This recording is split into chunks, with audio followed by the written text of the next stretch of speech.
తెలంగాణ రాష్ట్రంలోకి ప్రవేశించిన కృష్ణానది జలాలను ప్రవేశించిన ఎంబడే పాలమూరుకు, రంగారెడ్డికి, నల్గొండకు, ఇతర ప్రాంతాలకు తరలించకపోయి ఉంటే ఈ రోజు పోతిరెడ్డిపాడు గాని, రాయలసీమ లిఫ్ట్ గాని, మాల్యాల గాని, ముచ్చమర్రి గాని ఇతర ఏ ప్రాజెక్టు కూడా రాయలసీమకు నీళ్లు తరలించుకోకపోవడానికి ఆంధ్రప్రదేశ్ ప్రభుత్వానికి అవకాశమే లేకుండే. నెంబర్ 1, చంద్రశేఖరరావు గారు అహంకారపూరితమైన అవినీతితో కూడుకున్న ఆలోచనలతో చేసిన నిర్ణయాలు ఈ రోజు కృష్ణానది పరివాహక ప్రాంత రైతాంగానికి, ప్రజలకు ఒక మరణ శాసనం రాసింది. ఇది నెంబర్ 1. నెంబర్ 2, మీరు కేవలం నీళ్ల తీసుకెళ్లడం ద్వారా వ్యవసాయానికి జరిగే నష్టాన్ని మనం ఆలోచన చేస్తున్నాం, కానీ చారానకో ఆటానకో యూనిట్ దొరికే పవర్ ప్రాజెక్ట్స్ కూడా డీఫంక్ట్ అవడంతో 10 రూపాయలకు పర్ యూనిట్ కొనుక్కునే పరిస్థితి తెలంగాణకు వస్తే, ఒకవేళ 10 రూపాయలు పెట్టిన విద్యుత్తు దొరకని పరిస్థితి వస్తే విద్యుత్తు పరంగా కూడా తెలంగాణకు తీరని నష్టం జరుగుద్ది. ఈ రెండవ నష్టాన్ని కూడా చంద్రశేఖరరావు గారే మనకు అందించిండు.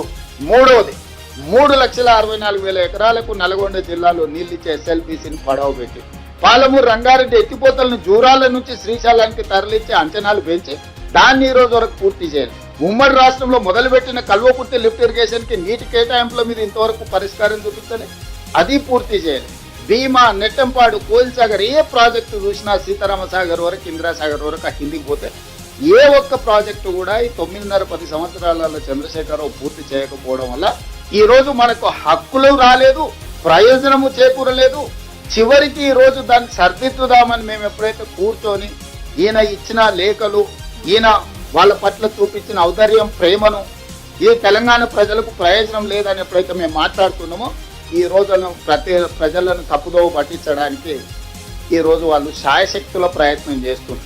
అందుకే ఈరోజు కృష్ణానదిలో చంద్రశేఖరరావు గారు చేసిన ద్రోహము, ఉమ్మడి రాష్ట్రంలో సీమాంధ్ర పాలకులు చేసిన అన్యాయానికంటే 1000 రెట్లు ఎక్కువ అన్యాయం చేసిండు చంద్రశేఖరరావు. నిజంగా ఒకవేళ అనాల్సి వస్తే, ఒకవేళ ఇట్లాంటి తప్పులు చేసినందుకు వాళ్ళని ఒక్క కొరడా దెబ్బ కొట్టాల్సి వస్తే చంద్రశేఖరరావు గారిని 100 కొరడా దెబ్బలు కొట్టాల్సింది. కృష్ణానదిలో మనకు చేసిన ద్రోహానికి